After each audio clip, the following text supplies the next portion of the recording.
Mahirap lang. Galit na galit si ante. Pati ikaw.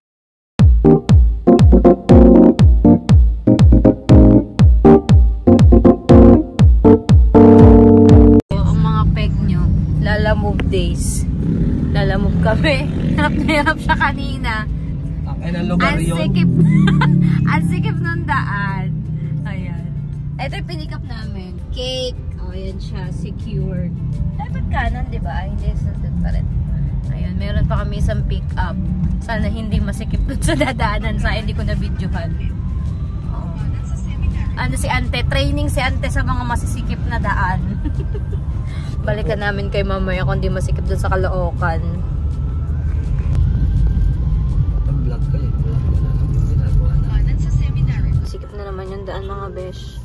Kinakabahan na naman si ante. Ang dami na naman tricycle. Good luck. Surprise! Sikip na naman mga besh. Gago, pasok pa ba natin doon? Si Beshi mo. Gago siya eh. Pati ikaw pa man yung... Tumawa siya sa likod sa bike.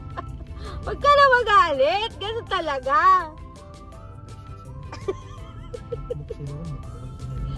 Mahal. Hindi naman, pati lang. Yan, ganito yung mga gusto niyang daan. Ano yung daan kanina eh. Kinancel namin yung isa. Sorry po sa nag-book. Masikip, hindi kaya ng driver. Sikip ng daan, grabe.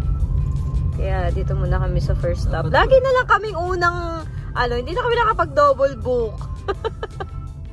Lugi na negosyo. Laki yung daan pero bigla sumikip. Scary. Diyos ko, huwag naman sana. Ano? Scary much. Oops. Sikip na naman ah. Parang talagang tayo ng masikip na daan. No, besh.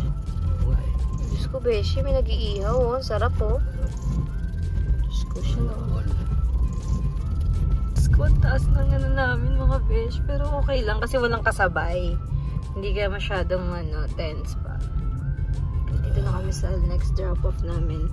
Nakahinga na si Akla. Beshi, oh. Waiting for the tip. Kasi Akla, nakagkaroon ng tip. 262, 18 pesos. Ang saya, diba? Ang saya pala talaga pag natitipan mo kahit 10 pesos, 5 pesos. Ayan siya. Meron na kaming pang lagay sa MMDA. Ano experience mo? Okay naman. Okay naman natin pang 18 pesos na after the struggle. Tinanong speaker talaga eh. Buti dito yan, masikip dito pero walang dumadaan. Hindi masyado nakaka-conscious. Parang ako i-stop na lang ako niyan, mahal. Punta kami dun sa pick up namin. Nakakuha kami na malapit dito. Going to Taguig, sabayan na lang namin. Isa, dalawa, gano'n. Kawawa naman yung jowa ko. Umuulan.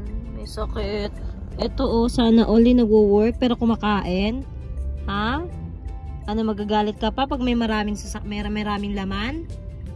Grabe siya, Ang sama ng panahon. Sarap dun. Favorite part of the day?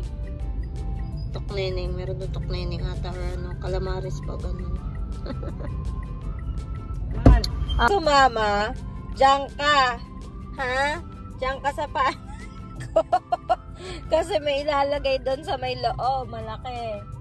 Diyan ka lang, beshi, ha? Behave ka lang dyan. Yan. Ayaw niya sa baba. Tingnan mo, umakyat dito. Gusto pa nga umupo doon sa may, driver seat. Kasha, besh. Gusto mo sumama, diba? Panindigan mo yan. Ayan ang pinikap namin. Saktong-sakto sa likod. Kaya yung isa, kawawa. Nasa lapag. So, good luck. Papuntang tayong Taguig. Medyo malayo-layo ang ating dadaanan. Pagas muna kami.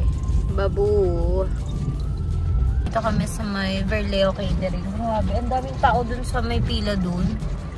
Ang lakas ng ulan, mga besh. Hindi ko mapatay. Baka bigla ako umandar. Nakalimutan ko kung paano yan i-stop.